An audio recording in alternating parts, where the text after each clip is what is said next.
Welcome back to another edition of Toys I Did Not Own as a Kid. All right, gang, it is Monday, and we are going to talk a little bit of toy history, and actually just a little bit of toy history. And I just unboxed this Raphael from Best Action, and featuring artwork from Mateus Santaluco. This is actually inspired by the art of Matteo Santaluco for the IDW comics.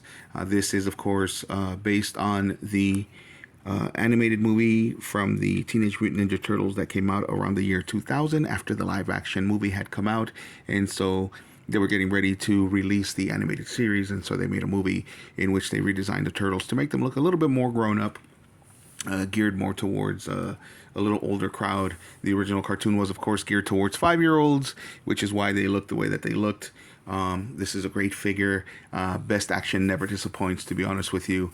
I have never collected Teenage Mutant Ninja Turtles until I finally got the Best Action of the Turtles that were based on the original cartoon, and I love them so much that I'm willing to give any other version a chance, including this one, and this one did not disappoint. The motorcycle in the background is amazing, lots of details. The tires are made of rubber, and this helmet, actually the visor goes up and down. I left Raph with the visor right there. Here is the other head sculpt.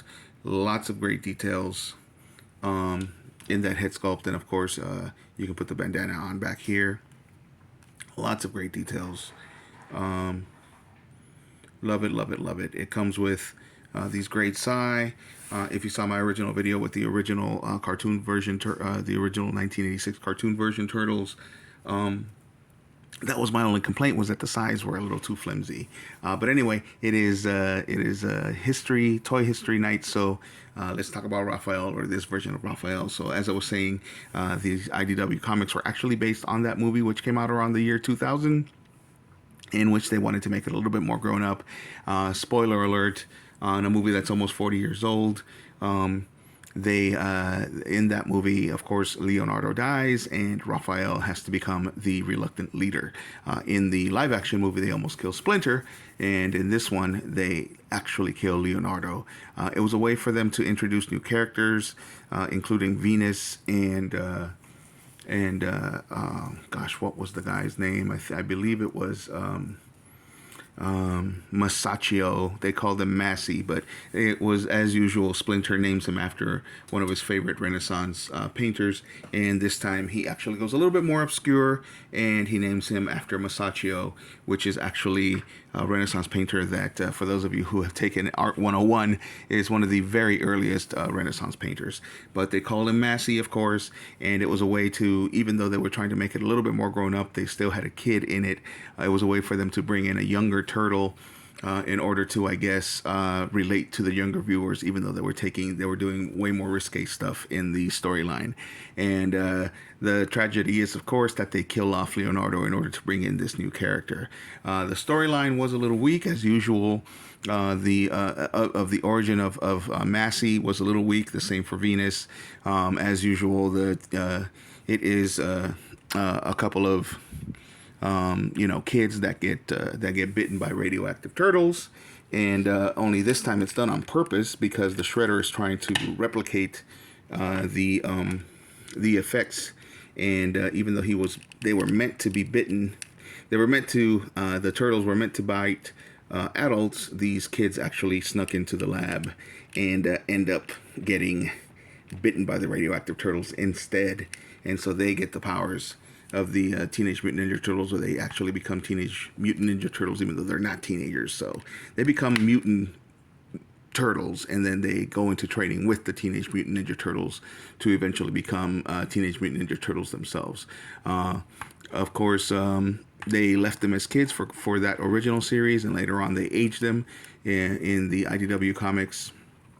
They are teenagers by the time that they're allowed to be in the IDW comics. So it's Massey and Venus, they're actual brother and sisters. They're orphans, and they're a brother and sister that break into the lab in order to see what they can steal to sell to the fence that they work with. And turns out that they get in the way, and and they get bitten by those two radioactive turtles, and the turtles end up actually saving them from the Shredder and the Foot and his foot soldiers, because they were going to get rid of them, because of the fact that they wanted to cover it up. And so the turtles take them in and train them. Splinter trains them, and so they become part of the team. So you lose one leader, get a reluctant one that makes a lot of mistakes, and then you get two new characters as well in Venus and Massey. And of course, Venus de Milo was who Venus is named after. Even though the kids already have names, that was very weird. It was almost like they gave them code names, but Massey and Venus were what we got. So of course, Raphael, being the hothead that he is very short-tempered when it comes to their training, and so Splinter has to come in.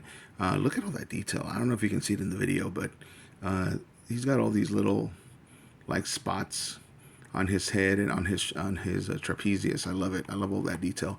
Anyway, so even though Raphael, like I was saying, is a hothead and he loses his temper every once in a while, he actually does a good job of becoming a leader. And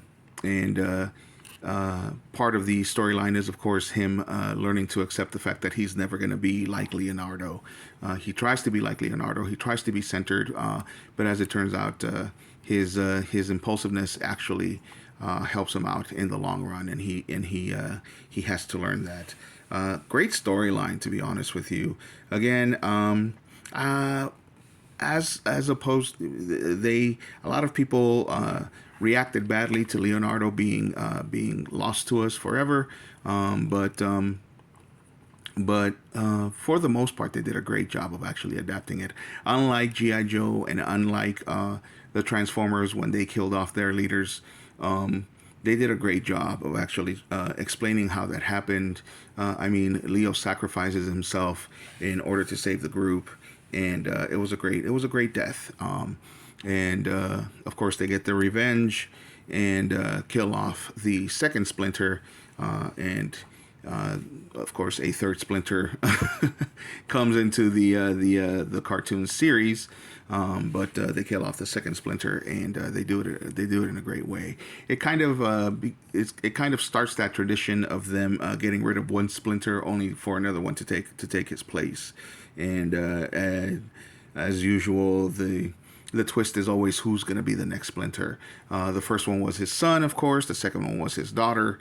And then the third one turns out to be actually Casey Jones, which was a hell of a twist. He was thought to be dead, and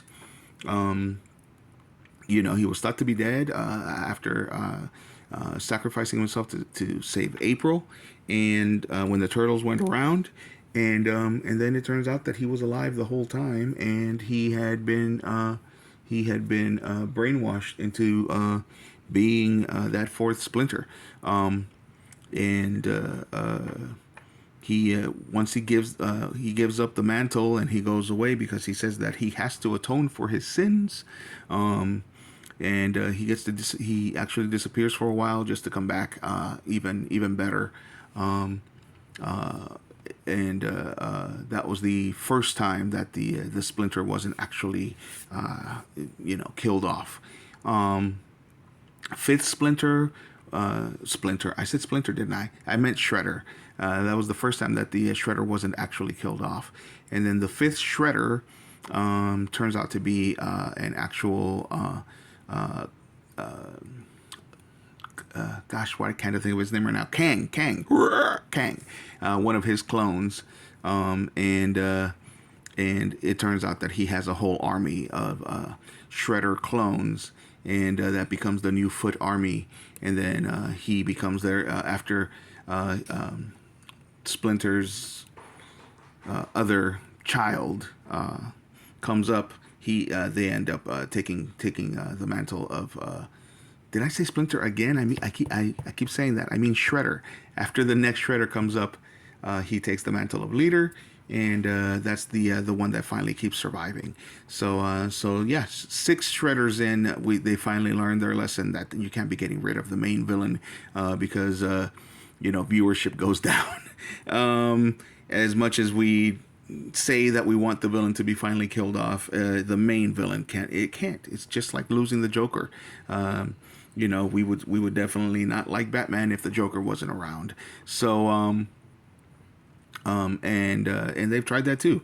Anyway, so I keep digressing. But so that is what this look is based on, is that original movie, which kept the franchise alive. They actually thought that the franchise was dying after the 1990 movie. Even though it did well, it was a live action movie and it wasn't anything like the cartoon. So they didn't know if the cartoon was actually going to be that successful. But that also had to do with the fact that the original cartoon was on regular TV when the second iteration of the cartoon was on Nickelodeon. It was one of the first things that they put on Nickelodeon when it came to an actual property like that. And a lot of people say that it arguably saved Nickelodeon.